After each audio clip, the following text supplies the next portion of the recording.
Bismillahirrahmanirrahim. Assalamualaikum warahmatullahi wabarakatuh. Waalaikumsalam warahmatullahi wabarakatuh. Pertama-tama terima kasih pada Ketua PBI Pusat Dr. Zaidul Akbar, Dr.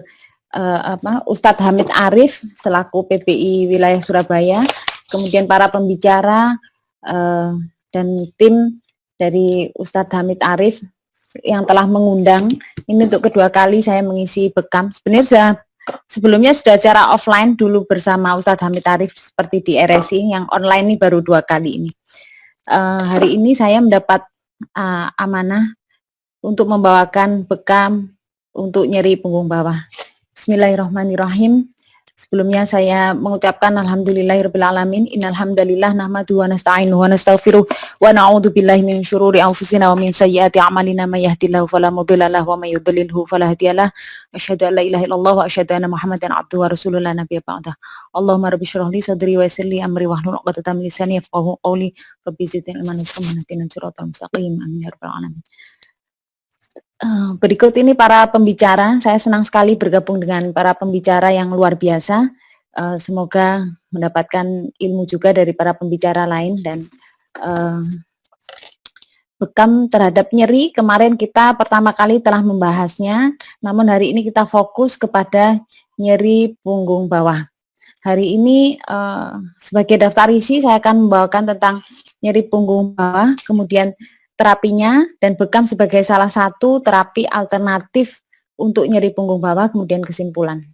Sebagai pendahuluan, nyeri punggung bawah merupakan alasan terbanyak pasien untuk mencari pertolongan medis, baik dokter maupun pertolongan medis lain. Ini dikondisikan dianggap sebagai pandemik, karena 80% pernah dialami oleh orang-orang, hampir semua ya, di setiap sisi kehidupan. Kemudian di 15-20% populasi mengalami nyeri punggung bawah, baik tidak mempedulikan waktu kapan saja. Kemudian 1/4 dewasa itu mengalami minimal 1 hari nyeri punggung bawah dalam 3 bulan terakhir. Kemudian ini financial cost, ini maaf ya, di sebelah kalau minggu pagi ada senam, jadi ada background. Saya nggak bisa menghilangkan background. Kemudian ini nyeri punggung bawah ini high cost, menghabiskan uang yang cukup banyak, karena pasien-pasien yang nyeri punggung bawah sering tidak masuk kerja, sehingga dianggap finansial burden-nya tinggi, kemudian produktivitas juga berkurang, dan kalau di Amerika dihitung hampir 100 miliar US dollar per tahun pada tahun 2006 itu habis. Kemudian ini menyebabkan juga kecacatan usia muda dan fungsi harian hidup serta kualitas hidup menjadi turun, karena akan mengganggu mood, kemudian depresi, emosional, dan gangguan kerja. Kemudian ada juga menyebabkan tekanan fisik dan psikis, karena nyeri punggung bawah ini menyebabkan kelelahan yang berkepanjangan, kemudian menyebabkan depresi, kegelisahan, cemas, stres. Nah, kalau kita lihat bagan ini, kita lihat ini adalah penyebab nyeri punggung bawah. Ada nyeri punggung, mohon maaf ini penyebab nyeri ya, ini judulnya kebanyakan nyeri punggung bawah, tapi fokusnya nyeri punggung bawah yang merah. Ini bahwa punggung bawah ini yang paling tinggi, tempat tersering untuk terjadi nyeri kronik yang tidak oleh kanker. Jadi bisa disebabkan kanker dan non-kanker. Di antara yang non-kanker, yang terbanyak adalah nyeri punggung bawah, kemudian disusul oleh lutut, leher, kepala, panggul, kemudian bahu. Jadi ini sangat tinggi sehingga layak untuk dibahas hari ini. Nah, nyeri punggung bawah sendiri, apa yang disebut dengan nyeri punggung bawah? Sebelum mengarah ke nyeri punggung bawah, kita mengingat kembali definisi nyeri. Menurut International Study of Pain, disebutkan bahwa nyeri merupakan suatu pengalaman sensorik dan emosional yang tidak menyenangkan, yang terkait atau menyerupai atau terkait dengan kerusakan jaringan baik potensial maupun aktual. Sebenarnya nyeri bukan merupakan sesuatu yang mengganggu pada awalnya, karena justru sifatnya protektif, karena melindungi tubuh kita dari kerusakan yang lebih luas. Jadi misalnya kita menginjak bara api, maka supaya tidak terjadi kerusakan yang berkepanjangan dan makin luas kerusakan yang ada, maka kita diberi stimulus nyeri, merasakan nyeri sehingga segera mengangkat kaki kita dari bara api dan tidak akan ada kerusakan yang lebih luas. Namun pada suatu waktu bisa terjadi kerusakan sehingga apa namanya akan muncul nyeri yang tidak lagi protektif tapi merupakan nyeri patologis atau nyeri nyeri yang dianggap sebagai penyakit gitu. Jadi ini merupakan tantangan berat bagi seluruh segmen apa namanya yang membantu menurunkan nyeri seperti dokter dan para pembekam. Kemudian ini nyeri punggung bawah. Nyeri punggung bawah ini merupakan nyeri yang dirasakan di antara sudut iga terbawah dan lipat bokong bawah. Jadi disebut punggung bawah itu areanya seperti itu, yaitu di daerah lumbal atau lumbosakral.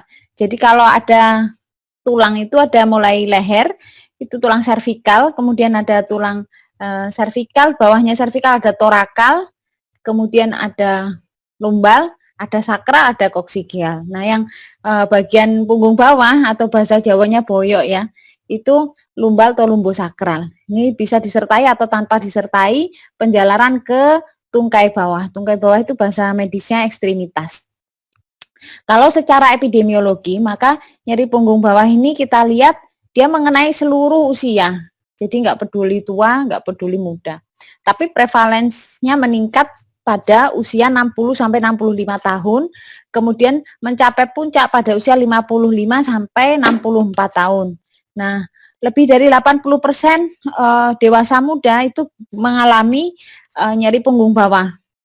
Kemudian juga disebutkan bahwa ini lebih menyebabkan kecacatannya lebih banyak dibandingkan dengan jumlahnya ya yang mengalami nyeri punggung bawah ini mengalami nyerinya itu jauh lebih banyak jumlahnya dibanding dengan jumlah pasien dengan kanker ditambah penyakit jantung ditambah stroke ditambah AIDS. Jadi jumlahnya sangat banyak.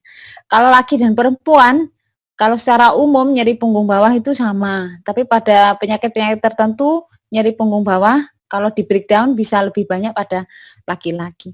Nah, ini gambaran dari lumbal. Tadi saya sampaikan nyeri punggung bawah itu lumbal dan lumbosakral ya, lumbal dan sakral. Lumbal itu yang hijau ini. Ini lumbal ya, punggung bawah. Kemudian bawahnya ada sakral, sakrum. Nah, nyeri di antara itu di lumbal atau lumbosakral itu disebut nyeri punggung bawah. Nah, kalau kita lihat areanya itu baru atas sampai bawah ya.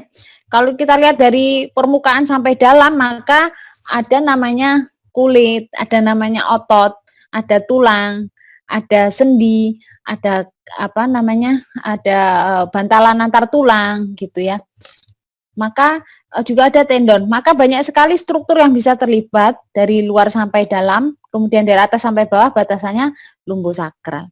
Nah, sebenarnya ini sudah disusun sama yang di atas ya Allah Subhanahu wa taala bahwa spine daerah punggung bawah ya termasuk itu memiliki proteksi yang sangat kuat. Jadi desainnya sudah sangat kuat, ada penguat-penguat kiri kanan otot dan lain-lain. Fleksibilitasnya, namun fleksibilitasnya cukup tinggi sehingga bisa menyebabkan kans terbanyak untuk terjadi nyeri itu ada di nyeri punggung bawah ya, daerah punggung bawah. Seperti kalau kita mungkin para pemain golf itu sering memutar punggungnya, kemudian apa namanya?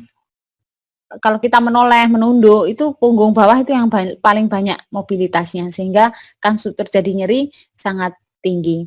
Kalau berdasarkan klasifikasi nyeri, kita lihat yang warna biru kiri ini, secara anatomi, itu bisa nyeri di kepala, leher, bahu, siku, nah salah satunya adalah nyeri punggung bawah. Penyebabnya bisa fraktur atau retak, kemudian dislokasi, kalau bahasa Jawa itu melengse ya, apa namanya, nggak sesuai tempatnya, kemudian ada kram, ada tumor dan lain-lain. Penyebabnya sangat banyak.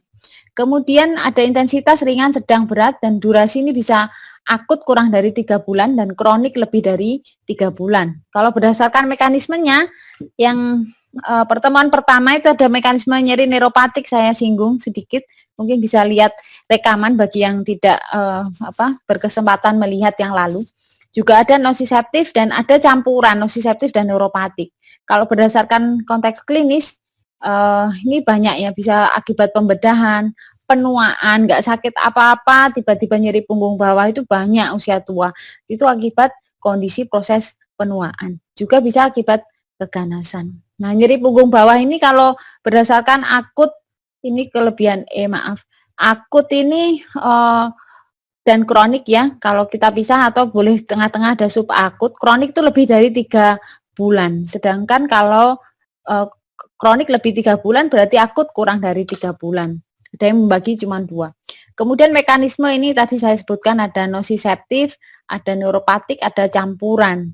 Kemudian ini gambaran nyeri neuropatik. Ada rasa panas, terbakar, rasa kesemutan, rasa tertusuk, setrum listrik, rasa tersetrum listrik, kemudian ada bahkan rasa kebas ya, nggak terasa, mati rasa, kurang terasa, tidak terasa. Ini bagian dari nyeri neuropatik. Nah, biasanya nyeri punggung bawah itu memiliki komponen nyeri neuropatik selain komponen nosiseptik. Kalau nosiseptik itu rasa apa namanya, ada kalor, rubor, dolor, fungsiolesa. Kalor itu panas, rubor itu warna merah ya, dolor dan fungsiolesa gangguan fungsi. Nah, ini nyeri neuropatik.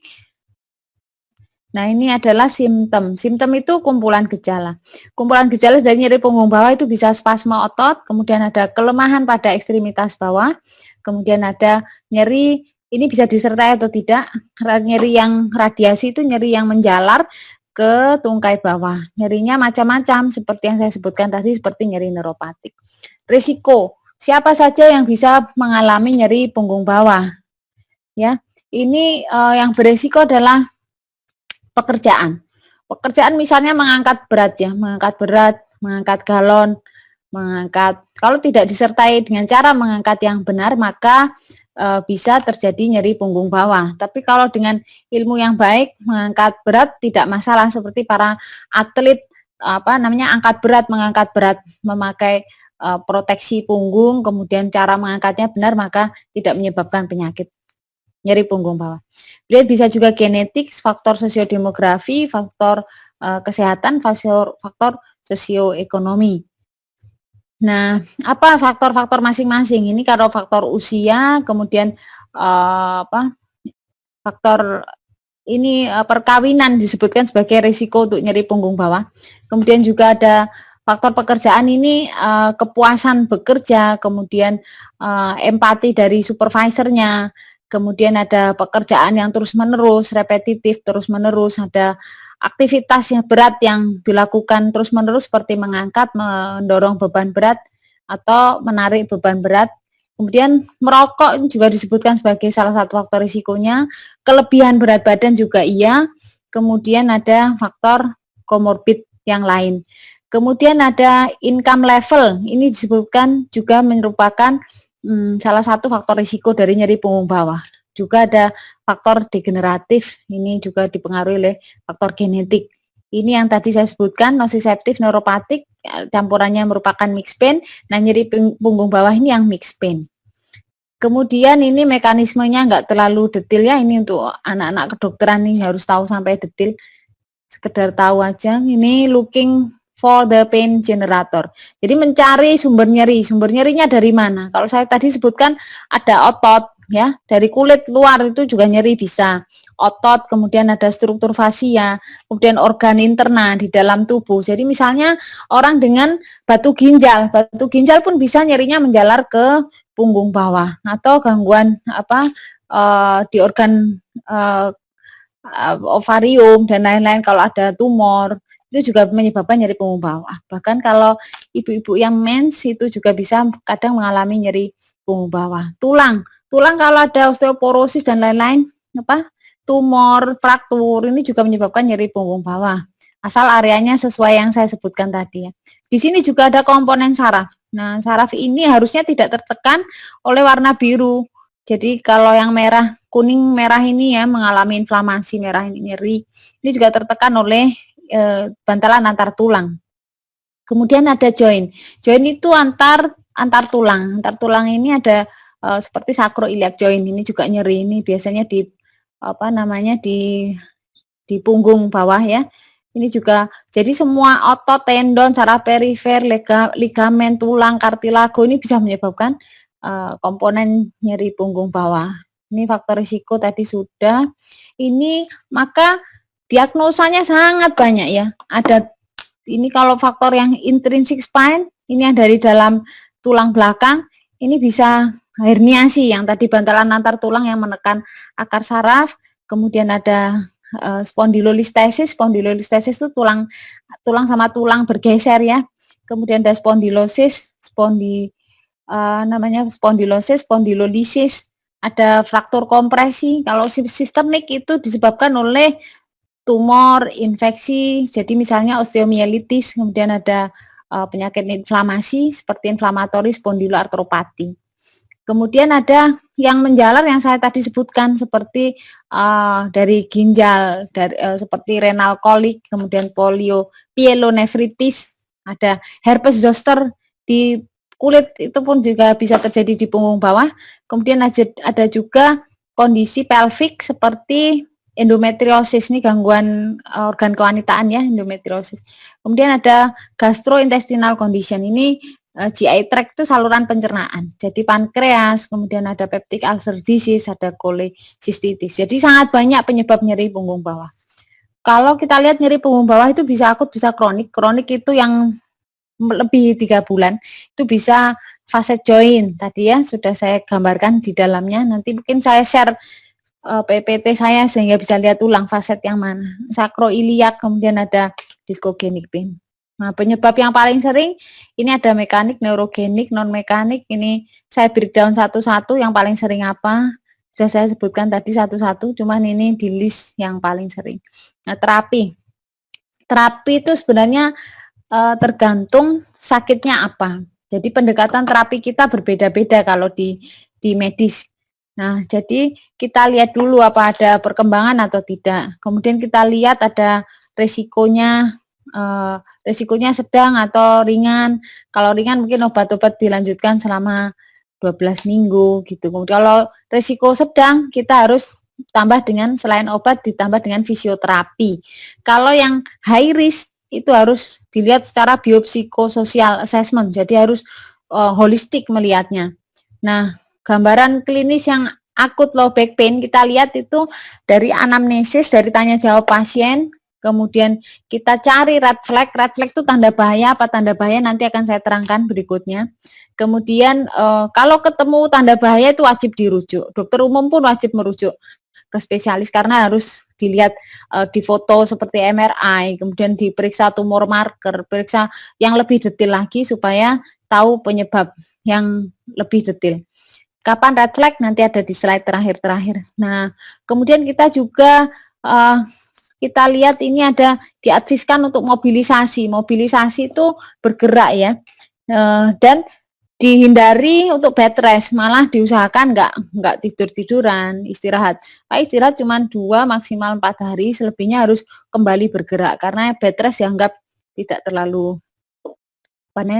bagus. Mungkin yang pas nanti ada Dokter Imam akan beliau spesialis rehab medik tentang bed rest dan lain-lain, beliau lebih pas. Kemudian ini kita dilanjutkan lagi review sampai perbaikan 2 minggu dan lain-lain, ini flow chart-nya. Kalau di medis seperti ini persistent low back pain, kalau terus-menerus apa yang harus dilakukan, kita harus lihat tanda dan gejala dari penyakit akar saraf. Apakah itu penyakit akar saraf atau ada spinal stenosis ya. Kita evaluasi ulang tanda gejalanya, direview lagi dan lain-lain.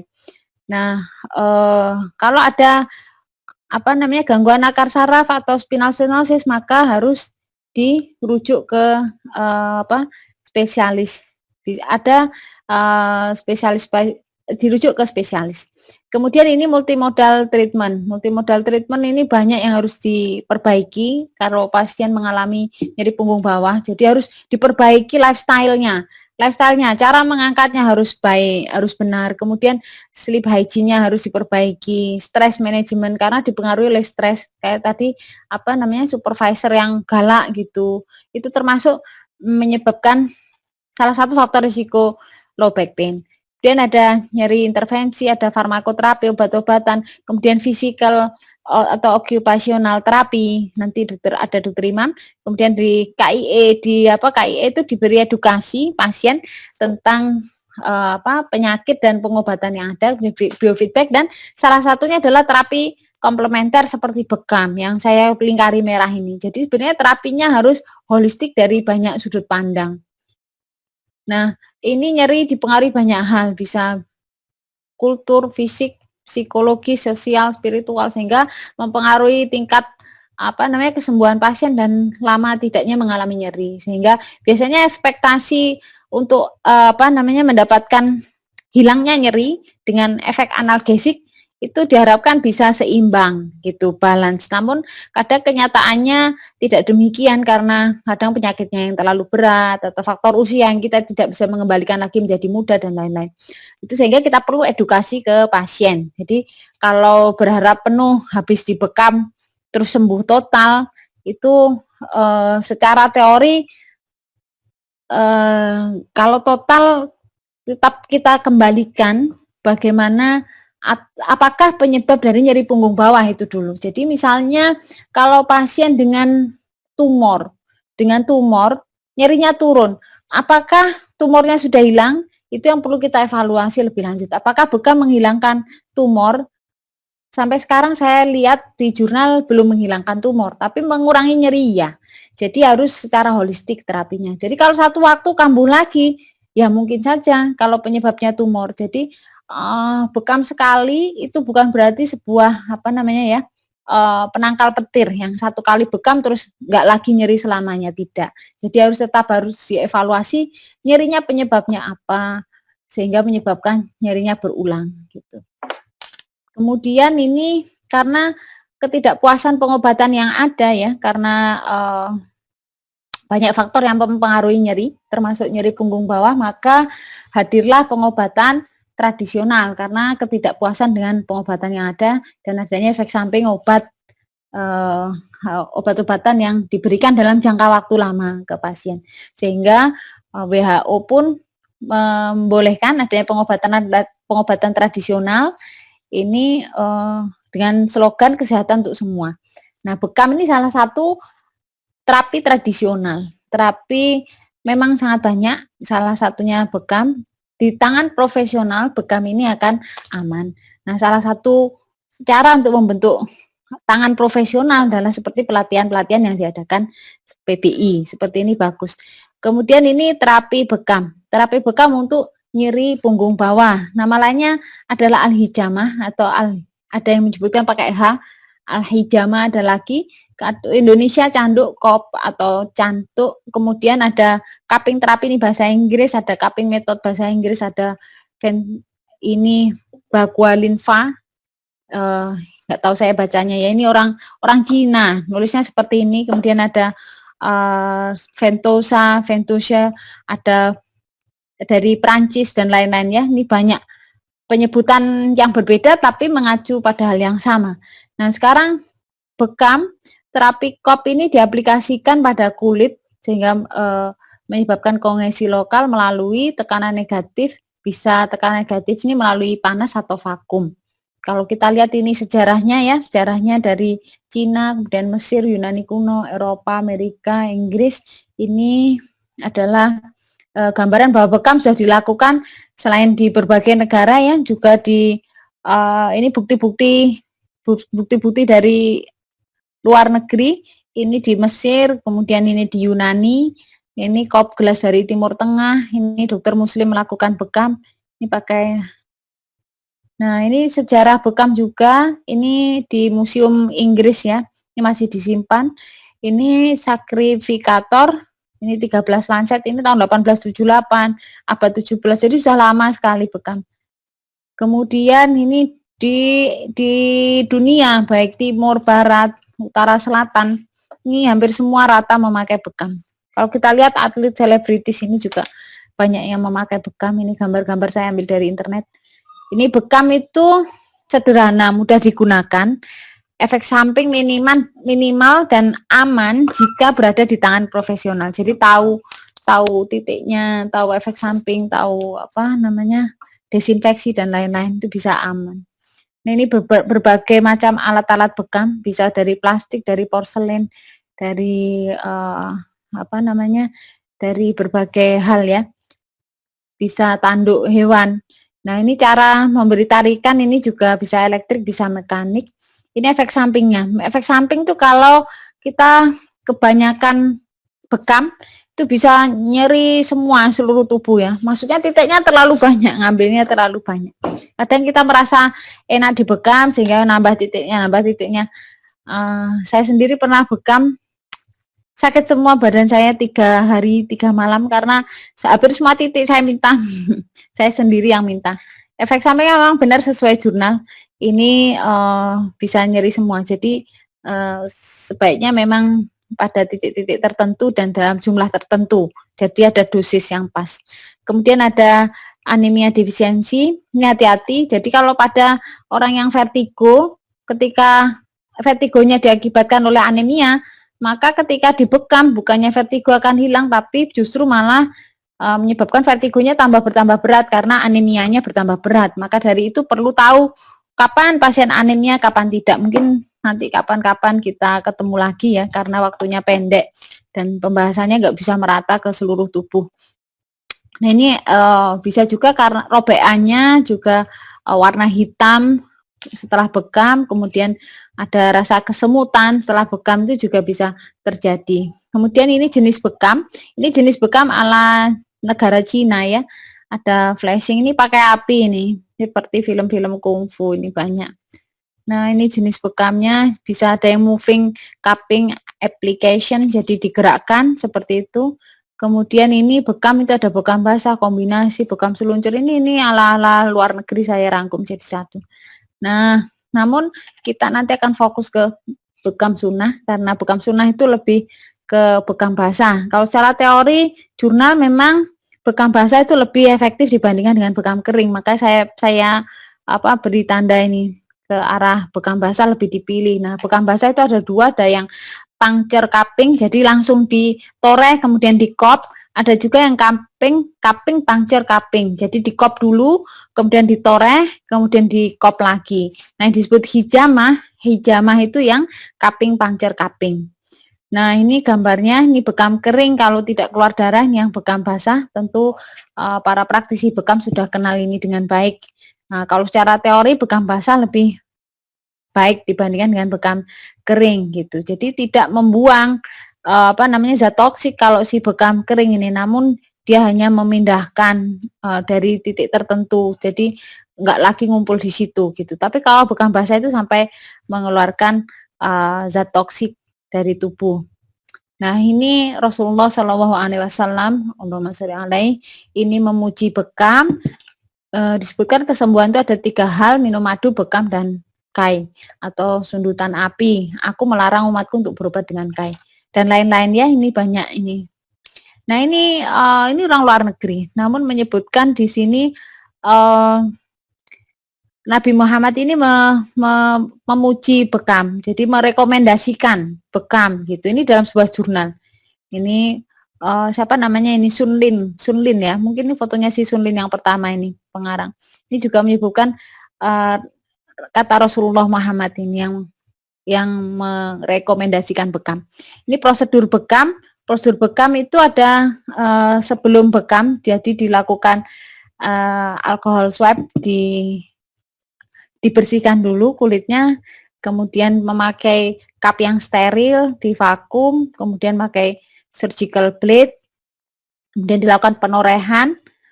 Sebelum penorehan dilakukan cupping dulu ya. Jadi disiapkan dulu surgical blade-nya, ini persiapan. Kemudian dilakukan cupping, kemudian dipuncture, cupping lagi. Ini yang lalu sudah saya terangkan, mungkin bisa lihat di rekaman. Ini beberapa titik, jadi titiknya banyak sekali ya, bisa ini di punggung banyak sekali. Ini enggak harus segininya, ini bisa capek semua tadi yang saya bilang kalau kebanyakan memberikan bekam. Mending sedikit-sedikit tapi beberapa kali dan dalam waktu tertentu. Ini yang titik hijamah ya, nanti titik bekam. Titik bekam ini ada punggung, ada di mana-mana, intinya seluruh tubuh bisa dibekam. Nah, ini titiknya juga titik akupuntur, titik area nyeri, titik ASI, titik macam-macam. Nah, salah satunya yang Rasulullah jatuh dari pelana kuda itu dibekam di area nyeri. Nah, kita bisa membekam di area nyeri pada nyeri punggung bawah. Ini 7 titik hijamah. Nah, ini sudah mengerti semua, ada kahil dan lain-lain. Nah, ini titik bekam saya pada model tikus yang pernah saya lakukan. Kemudian mekanisme nyeri, penurunan nyeri pada nyeri punggung bawah ya, bekam pada nyeri punggung bawah. Ini kalau secara umum bekam itu tidak hanya meredakan nyeri punggung bawah, tapi bisa untuk nyeri kepala, untuk nyeri leher, kemudian ada trigeminal neuralgia, ada postherpetic neuralgia, ada osteoartritis, rheumatoid arthritis, gouty arthritis, ada nyeri-nyeri pada atletik ya, pada atlet, kemudian ada fibromialgia, ada nyeri untuk menstruasi, kemudian ada mastitis, nyeri payudara, kemudian nyeri dada, ada brachialgia paresthetica nocturna, ada nyeri otot. Termasuk di atas, yang paling atasnya ada low back pain. Di dalamnya ada namanya HNP atau nama lain sciatica ya, nyeri punggung bawah. Nah, ini efektif terapi bekam untuk menurunkan ini neck pain dan shoulder pain. Kenapa saya masukkan? Karena spine itu tulang belakang itu tidak hanya punggung bawah, tapi juga leher dan bahu. Leher yang sarafnya bisa menjalar sampai ke bahu. Jadi benernya kalau karena usia, kalau karena usia atau degeneratif biasanya nyerinya tidak hanya di punggung bawah, tapi karena tulang-tulangnya sudah banyak yang berubah. Tulang mulai dari leher sampai tulang ekor tuh perubahannya bisa jadi ada, sehingga nyerinya tidak hanya di nyeri punggung bawah. Cuman yang terbanyak memang areanya di punggung bawah terkait mobilitasnya yang tinggi. Nah, ini adalah rangkuman dari jurnal-jurnal tentang pemakaian bekam untuk nyeri-nyeri, termasuk yang saya kotak ini nyeri punggung bawah. Ini yang kotak ini fokus nyeri punggung bawah. Yang lain ini ada nyeri kanker, ada neuralgia trigeminal yang saya centang ini hasilnya efektif baik. Nah, yang tidak berhasil itu yang pada herpes. Ini yang saya kasih tanda merah sisi kanan. Yang bagus lagi brachialgia paresthetica nocturna, itu hasilnya baik. Nah, untuk sciatica atau nyeri punggung bawah itu dilakukan 3 kali pembekaman. Pada penelitian yang saya rangkum ini 3 kali, intervalnya adalah antar sesi itu 15 hari, jadi 2 minggu. Jadi jangan, kalau saran saya membekamnya jangan seminggu sekali, mungkin 2 minggu itu lebih aman, titiknya jangan terlalu banyak, mungkin lebih baik istiqomah ya, continue daripada banyak sekali gitu. Kemudian titik yang dipakai pada penelitian adalah titik di cervical 7, torakal 1, bilateral L45, kemudian ada di vertebra L5E1, kemudian di panggul, paha belakang, lutut, otot betis. Mungkin nanti satu waktu kita bisa belajar anatomi ya, mana servikal, mana torakal supaya lebih detail. Nah, ini hasilnya nyeri turun sebanyak 67%. Nah, ini artinya enggak 100% ya. Tidak mengherankan karena obat dan lain-lain pun masih sampai saat ini nyeri punggung bawah itu masih belum memuaskan terapinya. Kemudian ini bekam meski telah sering digunakan untuk mengobati nyeri kronik, namun masih misterius dan belum jelas mekanisme penurunan nyerinya, sehingga masih perlu dibuktikan dengan studi terkontrol yang berbasis bukti. Kemudian ini adalah judul saya waktu S3, penelitian tentang tikus yang dibuat menjadi nyeri neuropatik. Itu model untuk nyeri punggung bawah, karena saraf yang saya buat nyeri itu adalah saraf skiatik. Saraf skiatik yang menyebabkan skiatika atau nyeri punggung bawah ya. Kemudian ini hasilnya signifikan semua, baik di reseptor opioid mu, P2S3, GABA A, kemudian glutamat ya, GLT1, PNR1, ini semua menunjukkan bahwa bekam efektif untuk menurunkan nyeri punggung bawah. Nah, ini bekam basah menurunkan nyeri itu karena mampu mengembalikan homeostasis tubuh. Nah, bekam itu bisa menstimulasi, awalnya menstimulasi kulit, tapi efeknya sistemik meskipun stimulusnya lokal. Jadi diduga mekanisme penurunan nyerinya adalah melalui neuroimunohematologi dan psikologis, yaitu stimulasi sistem saraf perifer, pengaktifan sistem imun, peningkatan sirkulasi darah, penurunan stres oksidatif, stimulasi reseptor nyeri sehingga terjadi penutupan gerbang nyeri, dan stimulasi serabut mekanosensitif sehingga terjadi penurunan nyeri. Nah, ini kenapa stimulus dari lokal, dari kulit, namun efeknya sistemik, itu ternyata dijelaskan oleh buku ya, ada buku bahwa nyeri itu merupakan kulit merupakan organ neuroendokrin terbesar tubuh. Jadi stimulusnya di kulit, tapi efeknya bisa sampai mempengaruhi di sistem saraf pusat sampean. Jadi bisa mempengaruhi berbagai jalur atau pathway.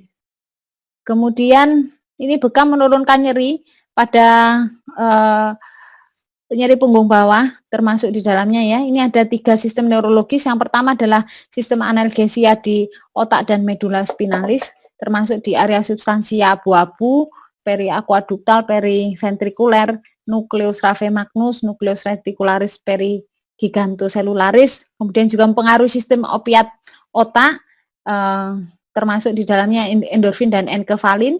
Kemudian ada mempengaruhi inhibisi transmisi nyeri melalui sinyal sensoris taktil secara simultan. Nah, ini berkontribusi terhadap penurunan nyeri. Hipotesis lain yang masuk akal untuk menerangkan penurunan nyeri akibat bekam adalah bahwa bekam basah itu mirip akupuntur, stimulusnya dari kulit. Jadi menstimulasi berbagai bagian tubuh termasuk neurotransmitter, substansi endogen seperti opioid dan mengaktifasi sifos di dalam sistem saraf pusat. Nah, kemudian ada lagi teori yang menerangkan bekam basah efektif untuk menurunkan nyeri sehingga efektif sebagai terapi alternatif nyeri. Kemudian stres oksidatif ini juga menerangkan tentang penurunan nyeri. Stres oksidatif ini kita lihat bekam basah itu membuang oksidan dan menurunkan stres oksidatif. Studi lain menyebutkan bahwa aktivasi nosiceptif berkontribusi pada nyeri kronik. Bekam basah menurunkan nyeri melalui efek antinosiseptif dengan meningkatkan ekspresi beta endorfin. Ini teori bekam basah menurunkan nyeri, ini teori dari Cina, teori dari Hijama, Hong, dan Gao. Kalau kita fokus ke Hijama itu tekanan negatif akan menyebabkan kulit terangkat, meningkatkan filtrasi kapiler, retensi cairan, dilusi zat kimia, mediator inflamasi dan nosiceptif, kemudian menurunkan nyeri. Kemudian itu pada cupping yang pertama. Pada puncture akan meningkatkan imunitas, yaitu innate maupun acquired immunity, kemudian membuka sawar kulit, dan pada cupping yang kedua, toksin akan keluar. Kemudian berikutnya adalah tekanan negatif atau daya hisap ini diaplikasikan pada permukaan kulit, maka kulit menjadi terangkat dan seterusnya ya, sampai terjadi penurunan nyeri ini pada bekam kering. Ini gambaran bekam kering yang kemudian ditoreh jadi bekam basah ya. Ini mekanisme bekam basah. Ini juga sudah saya terangkan di pertemuan yang sebelumnya. Nah, ini hijamah pada sciatica pain, pada nyeri punggung bawah. Nyeri punggung bawah ini salah satunya penyebabnya adalah HNP, hernia nukleus pulposus. Kejadiannya 4-7%, cuma sedikit. Yang lain-lain penyebabnya seperti yang saya sebutkan, diagnosis banding seperti tumor, kemudian faktor intrinsik dari spine dan faktor sistemik, kemudian dari revert atau penjalaran nyeri dari organ yang lain, itu bisa menyebabkan nyeri. Nah, pada HNP itu dilakukan penelitian, titiknya adalah di C7, T2, E5, S1 vertebrae, kemudian antar sesi diberikan 15 hari, dilakukan 3 kali, kemudian cupping-nya itu 4 ya, pada hip joint, pada back, kemudian pada paha, pada knee itu lutut, kemudian pada calf muscle. Nah, semua itu diaplikasikan 3 kali. Nah, ternyata hasilnya terjadi penurunan 67%. Disebutkan keterangannya bahwa penurunan nyeri tersebut memang ada, tapi belum jelas kenapa. Kemungkinan menurut si pembuatnya ini karena gel yang menekan akar saraf itu sudah mulai berkurang, sehingga tidak terjadi penurunan, tidak terjadi penekanan pada akar saraf. Nah, ini mekanisme nyeri bekam dalam menurunkan nyeri itu bisa mempengaruhi pain gate teori, pain gate ya, mempengaruhi gerbang nyeri, kemudian diffuse noxious inhibitory control, kemudian juga reflex zone teori, juga mempengaruhi nitric oxide, mempengaruhi aktivasi imun, kemudian detoksifikasi darah. Selama ini kita tahu hanya detoksifikasi darah. Ini teorinya banyak, ini abu-abu, ini teori-teori lain selain detoksifikasi darah. Jadi ini pengaruhnya ini saya rangkum kembali ini sama seperti yang tadi. Nah, nanti kapan kita hendaknya waspada merujuk ke spesialis. Kalau kita menemukan tanda bahaya, yang pertama adalah trauma. Trauma itu kecelakaan ya. Biasanya pada mereka lebih dari 50 tahun, tapi tidak menutup kemungkinan pada usia yang muda. Ini kebanyakan. Kemudian ada unexplained weight loss, jadi tidak terjelaskan. Penurunan berat badan yang terus-menerus yang tidak terjelaskan. Takutnya kanker atau tumor. Kemudian ada gangguan neurologis, jadi misalnya ada kelemahan pada tungkai, kemudian ada kelemahan kesemutan pada tungkai, kemudian ada gangguan-gangguan neurologi yang lain. Faktor usia lebih dari 50 tahun ini perlu kita waspadai. Kemudian panas nyeri punggung bawah disertai panas itu juga kita harus waspada, takut ada sesuatu mungkin infeksi kayak spondilitis, TB gitu, biasanya nyeri punggung bawah disertai panas. Kemudian ada penggunaan obat-obatan intravena, kemudian penggunaan steroid jangka panjang, jadi hati-hati. Biasanya pasien pengen cepat enak beli di apotek steroid itu obat dewa ya, jadi minum rasanya segar, bertenaga kembali, tapi sebenarnya jangka panjang itu bisa membuat keropos tulang ya, osteoporosis, kemudian imunosupresi. Nah, biasanya kalau minum steroid jangka panjang itu ada full moon face ya, bengkak wajahnya, kemudian ada ini ditakutkan akan terjadi osteoporosis. Kemudian ada lagi riwayat kanker. Kalau ada kanker di tempat lain, hati-hati, kanker itu bisa jalan-jalan, namanya metastasis. Salah satu metastasisnya adalah di punggung bawah. Nah, ini juga dipengaruhi nyeri punggung bawah selain red flag tanda bahaya, juga dipengaruhi oleh faktor psikologis seperti stres, depresi atau ansietas.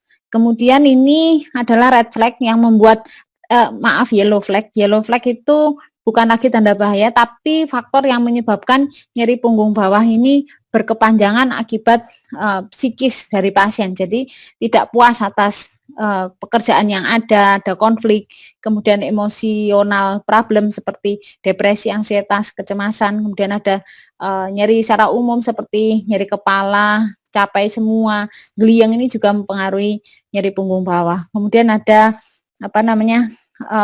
little hope for improvement, itu maksudnya harapan sembuh merasa tipis, nolongso gitu ya. Itu bisa menyebabkan nyeri punggung bawah menjadi tambah panjang. Nah, kesimpulannya adalah bekam sebagai salah satu terapi nyeri alternatif untuk nyeri punggung bawah. Salah satu ya, jadi bukan satu-satunya pengobatan nyeri punggung bawah, tapi harus lihat secara holistik. Kalau dia anemi, ya obatnya bukan bekam, tapi di transfusi. Kemudian kalau tumor, ya harus dikeluarkan tumornya supaya menghilangkan penekanan tumor ke tempat tertentu yang menyebabkan nyeri. Nah, kalau nyeri otot, capek semua seperti capeknya atlet atau kita yang mungkin banyak aktivitas, maka bisa menyebabkan bekam ada tempatnya di sana, bisa membantu. Pada tumor juga membantu, tapi sekedar sampai saat ini yang ketemu di jurnal buku-buku itu menurunkan nyeri tapi tidak sampai menghilangkan tumornya. Kemudian kesimpulan berikutnya adalah bahwa bekam efektif untuk menurunkan nyeri punggung bawah baik pada manusia maupun model hewan. Mungkin demikian. Ini saya sudah molor 6 menit. Saya mohon maaf, mohon izin tidak ada sesi tanya jawab, gak apa-apa nggih Ustaz?